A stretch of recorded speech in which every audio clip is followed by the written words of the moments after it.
Shalom, friends. Grace and peace be upon you, and welcome to another in our discussion on Jews in Africa. Today, we're going to be talking about a group that we find in Uganda called Abayudaya, and that word means people of Judah. So let's read a little bit about them. We're going to talk about their history and how they practice their religion today. And I'm also going to encourage you to go to the description box. There you will find a link that you can actually watch the rabbi of the community talk a little bit about the growth of the community and how they practice Judaism in Uganda. So let's get right into our discussion. It says here, the Abayudaya, which means the people of Judah, are a Jewish community in eastern Uganda near the town of Mbale. They are devout in their practice, keeping kashrut and observing Shabbat.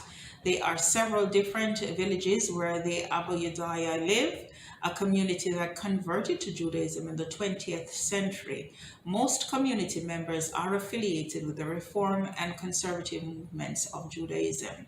So let's talk a little bit about their path to conversion, because unlike the other groups that we've looked at before, this group actually converted to Judaism. So they don't claim any kind of ancestry to the ancient Israelites, but they are actually a group of converts. So it says here that the group owes its origin to Muganda military leader Semai Kakungulu, who was converted to Christianity by British missionaries.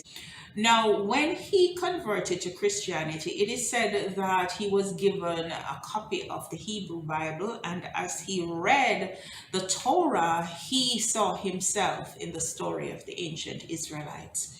And so he had a desire to learn more about Judaism, to learn more about the Torah. And at one point, he was affiliated with a group that was practicing a blend or a mixture of Christianity and Judaism. And a lot of times in some of these groups, you will find that blend of Judaism and aspects of Christianity as well. So he found himself in a sect where they were practicing a little bit of Judaism, Christianity, and Christian Science. However, as he grew in his knowledge of the Torah, there are certain things that began to really tug at his heart. And so one of the things that he became very interested in is circumcision. And he went to the leader of the sect that he was a part of and expressed an interest in circumcision. And he told Kakungulu no, because that is too Jewish. And so he said, well, this is what I want to do, and this is what I feel led to do. And so he basically distanced himself from the sect. He circumcised himself and his sons, and they moved away and began practicing Judaism on their own. It says that when the British found out that he had gone all the way into Judaism, to include circumcision, they basically severed ties with him.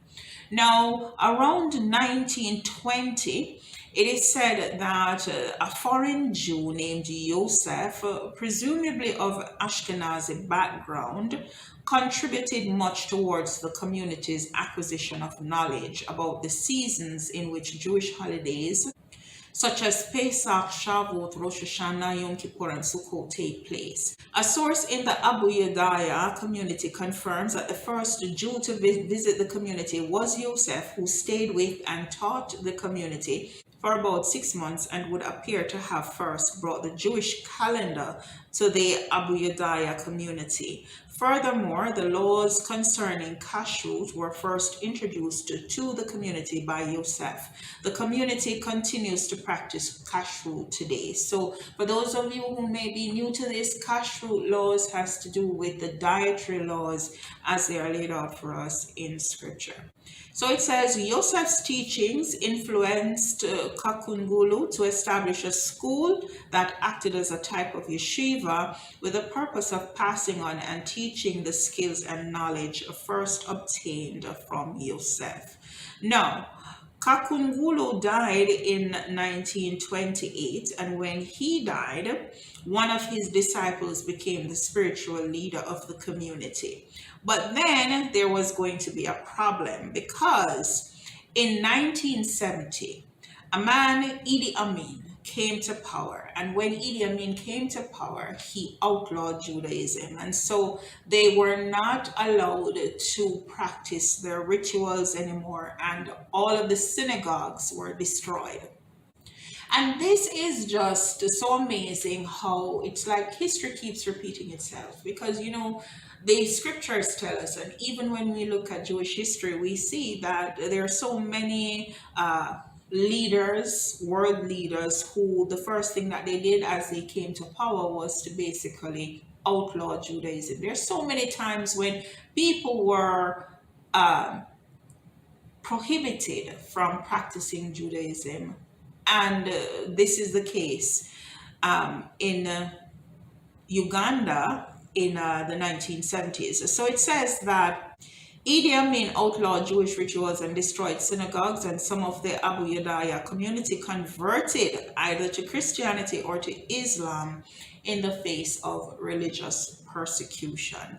A core group of roughly 300 members remained, however, committed to Judaism, worshipping secretly and fearful that they would be discovered by their neighbors and reported to the authorities.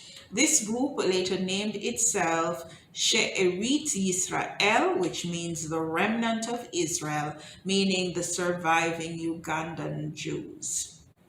The community underwent a revival in the 1980s. Approximately 400 Abayudaya community members were formally converted by 5 rabbis of the conservative branch of Judaism in February 2002, and conversions by conservative rabbis continued during the following years. So eventually, these Ugandan Jews went through formal conversion. So today, this community, they have a rabbi, a spiritual leader called Gershom. He is actually a trained rabbi, ordained rabbi, and he has been doing an amazing work with the community. Now, I want to encourage you to take a look at the link in the description box below to learn a little bit more about Rabbi Gershom and the work that he has been doing with this community and how they have been growing. And not only have they been growing, but they have been connecting with other Jews outside of the community in America as well as in Israel, and how they have been growing. And I know that it will be a blessing to you. So I just want to encourage you to go watch that video and learn a little bit more about the people of Judah, also called Abayudaya, the Jews of Uganda. Until we meet again, thank you so much for watching. Shalom, shalom, and kol tov.